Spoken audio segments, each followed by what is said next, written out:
नहमदुहु व नुसल्ली अला रसूलिहिल करीम, अम्मा बाद, फ़अऊज़ु बिल्लाहि मिनश शैतानिर रजीम, बिस्मिल्लाहिर रहमानिर रहीम।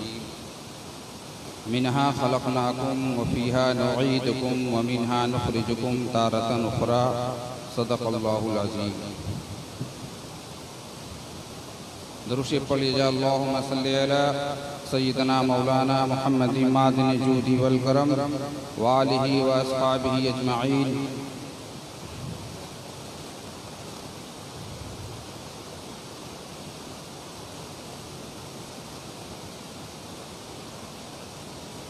हज़रात, मरहूम मास्टर ज़ियाउद्दीन साहब की 40वें के सिलसिले में हम और आप यहाँ पर इकट्ठा हुए हैं।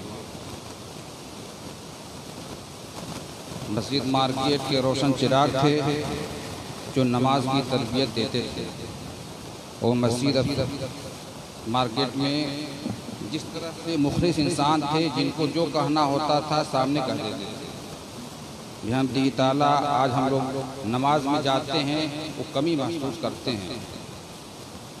मैं क्या कहूँ, अब उनके आल औलाद जो उनके लिए कर दें, अब तो वहाँ से वो कुछ कर नहीं सकते। इस अंशार के ज़रिए मैं बता दूँ कि उनकी आल औलाद क्या कहना चाहती है। इलाही कबूल अब ये मेरी दुआ कर, इलाही कबूल अब मेरी ये दुआ कर, मेरी नेकियां मेरे वालिद को अता कर। इलाही कबूल अब मेरी ये दुआ कर, मेरी नेकियां मेरे वालिद को अता कर। मेरे वालिद को तू बख्श दे मेरे मौला, मेरे वालिद को तू बख्श दे मेरे मौला, कि जन्नत में उन्हें कोई ख़ास मेहमानी अता कर, कि जन्नत में तो उनको कोई ख़ास मेहमानी अता कर।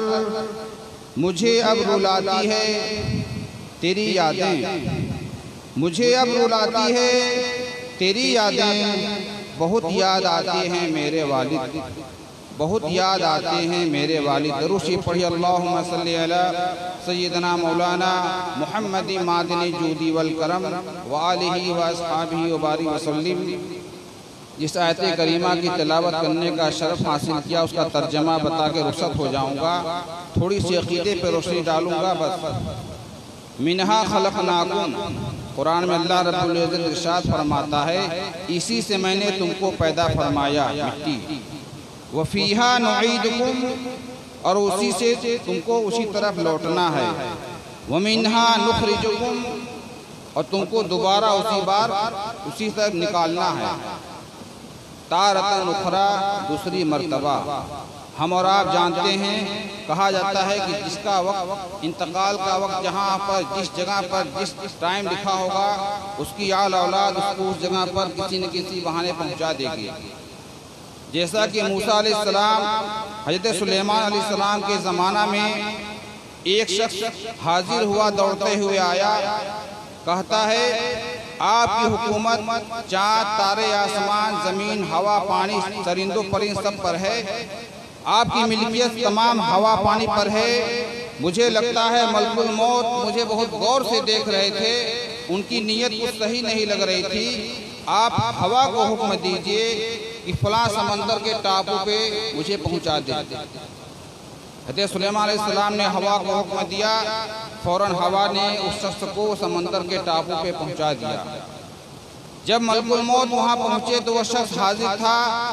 मलकुल मौत ने उसकी रूह को कब्ज़ कर लिया। कुछ दिनों के बाद सुलेमान अलैहिस्सलाम से मुलाकात मलकुल मौत से हुई तो आपने पूछा कि क्या बात है। एक आदमी आपकी शिकायत कर रहा था कि बहुत घूर रहे थे आप। तो वो मलकुल मौत बोलते हैं कि शख्स की मौत बहुत दूर लिखी हुई थी समंदर के टापू पे, मैं उसका रजिस्टर देख के घूम रहा था कि वहाँ पे कैसे पहुँचेगा। एक अल्लाह ने उसके दिल में इल्का किया कि आपके पास आ गया और कहने लगा कि हवा को हुक्म दीजिए उस जगह पर पहुंचा दे। जब मैं टाइम फिक्स हो गया तो मैं वहाँ मौजूद हुआ तो वहाँ पर वो हाजिर हो चुका था। मैंने उसकी फौरन रूह कब्ज़ कर लिया। इसलिए हम और आपको अपनी आखिरत की तैयारी के लिए हमेशा कोशा रहना चाहिए। जिसका जिस वक्त जिस बहाने मौत जिस जगह लिखा होगा फौरन निकल जाएगा। हमारी प्लानिंग सब धरी की धरी रह जाएगी। दुरूद शरीफ पढ़ते हैं, अल्लाहुम्मा सल्ली अला सय्यदना मौलाना मुहम्मद मादिन जूदी वल करम व आलिहि व अस्हाबिहि व बारिक वसल्लम सलातो व सलामन अलैका या रसूलल्लाह सल्लल्लाहु तआला अलैहि वसल्लम। जैन के एक मुदर्रिस थे मौलाना अय्यूबुल कादरी, जो जगह छोड़ दिया यहाँ से चले गए। उनके इलाके का वाक़या है कि एक सड़ा हुआ देवबंदी था। अकीदे के बारे में बता दे, हमारे कुछ बिहारी भाई भी हैं, ईमानी भाई हैं। उस मुनासबत से मैं बोल देता हूँ कि रिश्ता हम लोग आप करते हैं तो मालदारी को मयार ना बनाइए, अकीदे को मयार बनाया जाए। मैं आपको बता दूँ कि सुल्तानपुर में वो देवबंदी था, हर चौराहे पर सुन्नियत की बुराई करता रहता था। सुन्नी ऐसे होते हैं, सुन्नी ऐसे होते हैं। यहाँ मौलाना के पास उसको गुमराह करता। और कुछ जो मुहज़्ज़ब उलमाए कराम होते हैं ज़्यादा सुन्नी देवबंदी चक्कर में रहते भी नहीं। अब जब उसका इंतकाल हो गया तो जितने बुजुर्ग उलमाए कराम की तौहीन किया था उनकी आह लगी। इसका इंतकाल हुआ तो उसको मिट्टी उसको कबूल नहीं कर रही थी। फौरन उसकी लाश को उठा के फेंकने के बाद गैब से पता नहीं क्या हुआ कि उसको उसकी लाश पेड़ से लटकती हुई मिलती। फिर उसको दफन किया जाता। मेरे साथी लोग खुद बताया, मौलाना अय्यूबुल कादरी का भतीजा मेरे साथ अशफिया में पढ़ता था, वो खुद बताया कि बदनामे ज़माना इंसान था।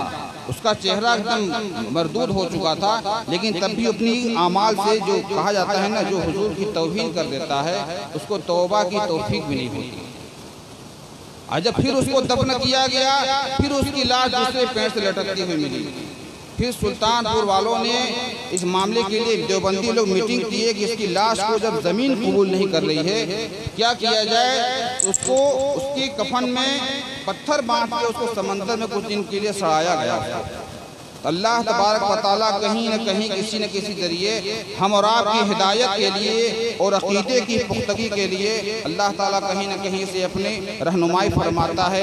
हम और आपको अल्लाह रब्बुल इज़्ज़त मसलक हक मसलक आला हज़रत पर गामज़न रखे और ईमान पर खात्मा नसीब फरमाए और मरहूम मास्टर ज़ियाउद्दीन साहब की कब्र को जन्नत जन्नत खिड़कियाँ खोल दे और उनकी कब्रों में अनवर रहमत व नूर की बारिश फरमाए। वमा अलैना इल्लल बलाग। अस्सलामु अलैकुम।